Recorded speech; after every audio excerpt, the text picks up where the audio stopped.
มีอย่างอีกมีสรรเสริญสรรเสริญนี่กับมีคำย่อคำยอเนาะคำชมเชยอย่างสินะมักไหมเนาะคนเนาะคนย่อคนย่อเนาะชมเชยนี่มักเป็นบ่มีตู้มักเนาะไปกับมักผู้บากับมักคือกันเนาะ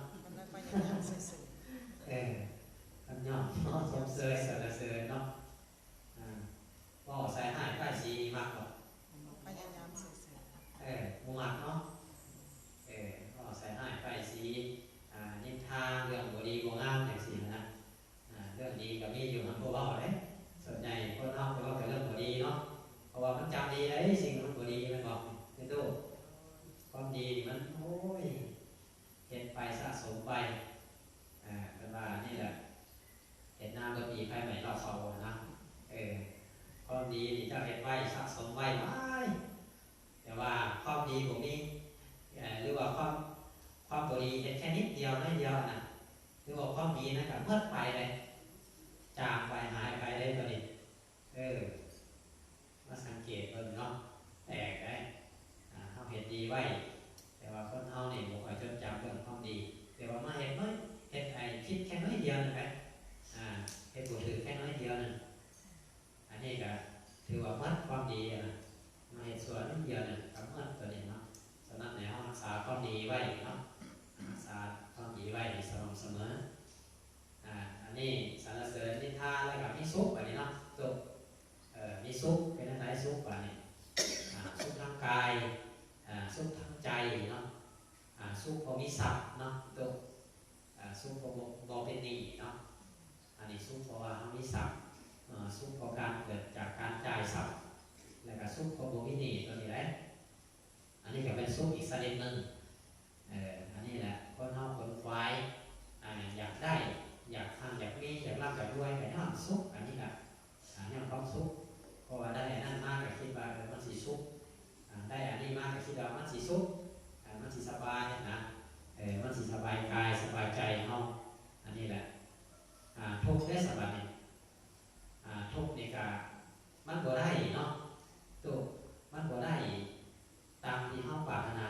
บ่ได้ตามที่เราต้องการนะมันก็เป็นทุกข์คือกันเลยทุกข์คือกันทุกข์เพราะลูกตายเสียเมียตายจากเสียนะทุกข์บ่ได้ดังใจอันนี้แหละก็ว่าเป็นทุกข์เลย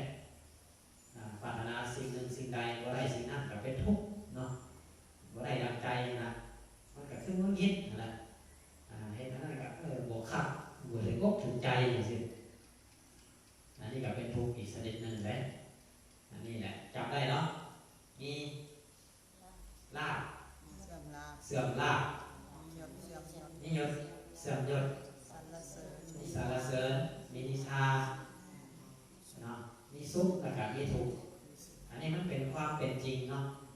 ของโลกของธรรมชาติที่เกิดขึ้นตั้งอยู่และกระดับไปมันเป็นอย่างมันเป็นไตรลักษณ์ไหมตัวนี้มันเป็นไตรลักษณ์เป็นไตรลักษณ์คืออานิจจังเนาะทุกขังอนัตตาตัวนี้อานิจจังเนี่ยคืออย่างมันโบเทียงแม่นบอกอานิจจังเนี่ยมันโบเทียงเลยมันเป็นอย่างมันคือโบเทียงกว่านี่มันยังโบสายแม่นบอกมันยังโบสายมันโบเทียงยังว่าเทียงมันยังเศร้าอยู่แม่นบอกแม่นบอกเป็นตุ๊กอานิจจังมันโบเทียงเนาะแต่คือความเปลี่ยนแปลงเลยความเปลี่ยนแปลงของสังขารเท่านี้แหละ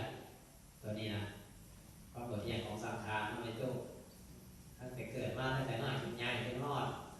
เท่าเดียวนี่อายุเท่าไรแล้วหลายอยู่เลยเนาะ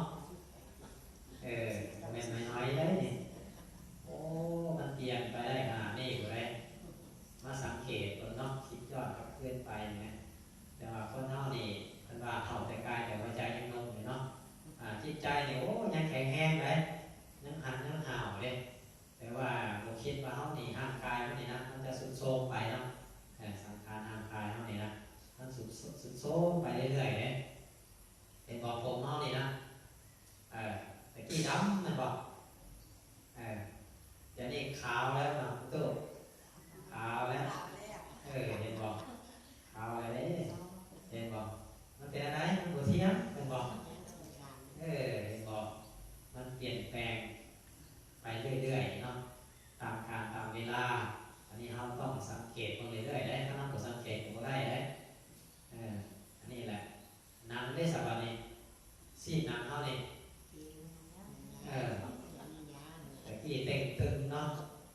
สาวสาวน้อยก็งามเป็นบ่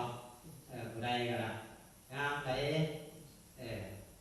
อันนี้แหละตอนแรกมันเป็นอะไรบาดนี้มาเดี๋ยวนี้มันก็ย้อนก็ย่างไม่บาดนี้เนาะเฒ่าแก่แล้วเนี่ยเหี่ยวหนังก็ย่างเป็นบาดดูตาดีกับบุคือยังน้อยเด้ตัวนี้เป็นบ่โอ้ยเนาะมาเบิ่งแล้วอันนี้จังแท้ๆเลยเนาะมันบ่เที่ยงอันนี้ทุกครั้งได้สบายนี่ครับทุกครั้งมันก็คือมันเกิดจากทุกขเวทนานี่แหละเนาะเกิดจากความทุกข์ทุกข์ทางกายก็ดีทุกข์ทางใจก็ดีตัวนี้ก็เป็นทุกข์คือกันอันนี้ครับมันก็อยู่ในโลกการทั้งแปดด้วยกันเนาะอันนี้จังทุกขังอนัตตามันเกี่ยวกันอยู่นี่แหละมันมีการบุคคลได้ตัวนี้มันอยู่ในการเด่นอันนี้แหละ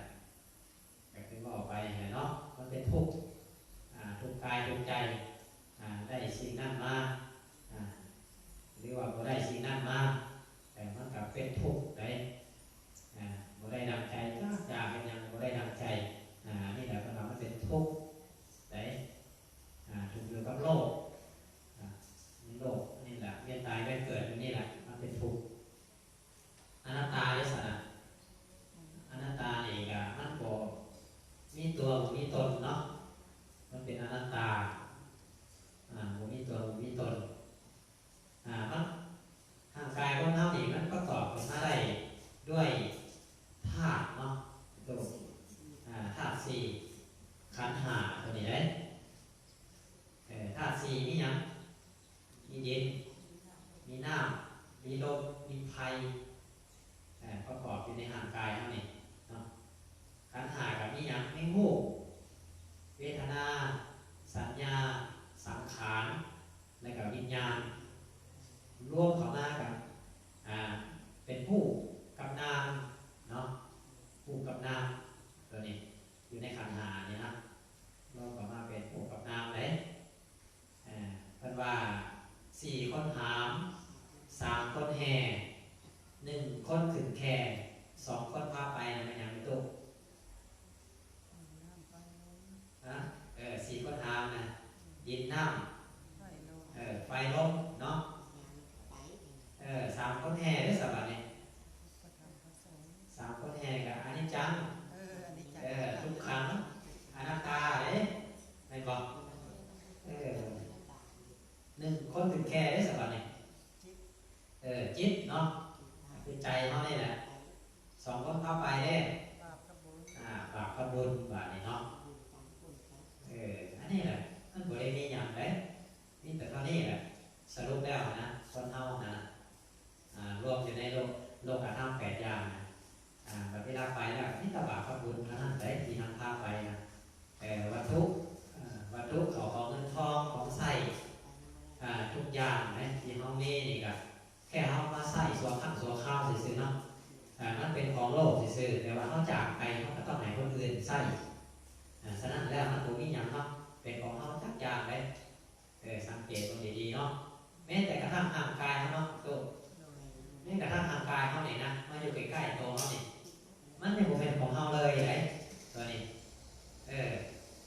แม้แต่กระทั่งทางกายยังบ่เป็นของเขาเลยแล้ววัตถุภายนอกเนี่ยมันเป็นอย่างแบบนี้มันก็ให้บ่เป็นของเขาเลยเนาะเขาหามาเพื่อจะได้ใส่ได้จ่ายเพื่อให้เขาสะดวกสบายซื่อเขามาใส่สัวข้างสัวข้าวซื่อเขามาใส่ของโลกเนาะมาใส่ของโลกตัวนี้มาใส่ของโลกเป็นว่าอันนี้แหละเป็นว่ามันบ่มีอย่างเป็นของเขาจ้าอย่างอันนี้แหละต้องพยายามมันฝึกคัดเกากิเลสฝึกกายฝึกใจเขาน้อมนำธรรมของพระพุทธเจ้าเขาเนี่ยนะเอามาปฏิบัติอยู่เรื่อยๆให้เกิดความสุขทางกายและก็สุขทางใจตัวนี้ได้สิ่งที่เขาขาดได้ก็คือบุญกับบาปเนาะคือการกระทำของเขานี่แหละก็คือบุญเราต้องทำต้องเห็นบาปนี่ต้องละเนาะต้องละได้อันนี้แหละเป็นบุญเป็นอานิสงส์อันยิ่งใหญ่เป็นบุญอันมหาศาลตัวนี้ได้เป็นญาติโยมเราระหว่างมรดก บัติสิ่งใดก็ตามถ้าเขาขาดการฝึกฝนฝึกซ้อมแล้วความสำเร็จนั้นก็จะประสบผลสำเร็จได้ยากที่สุดฉะนั้นแล้วคนเราจะประสบผลสำเร็จใดก็ตามต้องมีการฝึกฝนฝึกซ้อมมาอย่างดีฉะนั้นแล้วพระเจ้าเขาจึงได้กล่าวไว้ว่าทัตโตเศรษโธมนุสเสสุมนุษย์ทั้งหลายผู้ฝึกตนไว้ดีแล้วย่อมเป็นผู้ประเสริฐสุดการฝึกตนในทางพระพุทธศาสนาก็คือฝึกกายฝึกวาจาฝึกใจฉะนั้นแล้วหลักธรรมในการสนับสนุนการฝึกกายฝึกวาจาฝึกใจนั้นมีอยู่3ประการคือ1อัตตาปิหมายถึงมีความเพียรในการละลายบาปละลายความชั่วละลายความเศร้าหมองต่างๆอย่างเช่นอกุศลมูล3ประการคือโลภโกรธหลง2สัมปสาโนหมายถึงมีความรู้เมื่อเพียงอยู่ตลอดเวลาว่าขณะนี้เฮากำลังเห็นอย่างอยู่อย่างเช่นเฮานั่งเฮายืนเฮานั่งเฮานอนเฮากินเฮาคิดนี่เนาะเฮาเว้าอย่างนี้นะ3สติมาคำว่าสติมาก็คือจะเห็นอย่างเราตามต้องมีสติอยู่เนืองๆมีสติตลอดกันว่าพระเจ้าก็จึงได้ตรัสไว้ว่าสติเตสังนิวารนังสติเป็นเครื่องป้องกันความชั่วร้ายทั้งหลายทั้งปวงอันนี้ก็คือย่อมเรามีสติสติอยู่ในอริยบท4อย่างเนาะยืนย่างนั่งนอนนี่นะเขาต้องมีสติเห็นด้วยเห็นงานแต่ดีคือฝึกลมหายใจเนาะเบิ่งเรื่อยๆลมหายใจเข้าลมหายใจออกไปตัวนี้อันนี้ก็ถือว่าเอาก็ได้บอกเรื่องโลกธรรมเนาะที่บขได้บอกไปว่าที่บขเขาก็ได้บอกไปแล้วว่าพุทธศาสตร์โลกธรรมในจิตตังยัสนะกัมปติเอตมังคารมุตมันตีแบบนี้เนาะเป็นว่าผู้มีจิตบวรไหวในโลกธรรมเป็นบุคคลอันสูงสุดผู้มีจิตบวรไหวในโลกธรรมเป็นบุคคลอันสูงสุดแบบนี้เนาะตัวนี้แหละอันนี้ก็คือเป็นว่าภูเขาศิลาล้วนยอมตั้งมั่นบวรไหวเพราะแห้งลมสันใดผู้ทำปฏิภาณให้แจ้งแล้วก็ยอมมีคิดตั้งมั่นบวรไหวในโลกธรรมสันนั่นตัวนี้เนาะตัวอันนี้ก็คือว่าการเทศนามาฮอดนี้ก็เห็นว่าสมควรแก่เวลาจึงขอยุติไว้เพียงแต่เท่านี้ก็ขออ้างอิงเอาหน้าของพระพุทธเจ้าพระธรรมเจ้าพระอริยสงฆ์เจ้าและก็อานิสงส์ของบุญศีลกินทานในพวกเฮาทั้งหลายได้เห็นได้กระทำมาแต่อดีตชาติจนมาถึงปัจจุบันชาติจงมาหล่อรวมเป็นภาวะเป็นปัจจัยมาเป็นพรแท้ประเสริฐมาพบกับหม่อมจอมขวัญพวกเฮาให้พากันอยู่ดีมีสุขหายทุกข์หายโศกหายโรคหายภัยหายพยาธิโรคข้าปรารถนาสิ่งหนึ่งประการใดที่เป็นไปด้วยชอบประกอบไปด้วยธรรมและก็ขอให้ได้สมดังความมุ่งมั่นปรารถนาทุกสิ่งทุกประการถ้าหากว่ามีโอกาสได้ประพฤติปฏิบัติธรรมแล้วก็ขอให้ได้ดวงตาเห็นธรรมขอให้ได้ผู้แจ้งเห็นจริงขอให้สุขสมบัติสวรรค์สมบัติและพระนิพพานสมบัติหมดทุกวงทุกทางทุกคนแน่ก็ขาดเถิด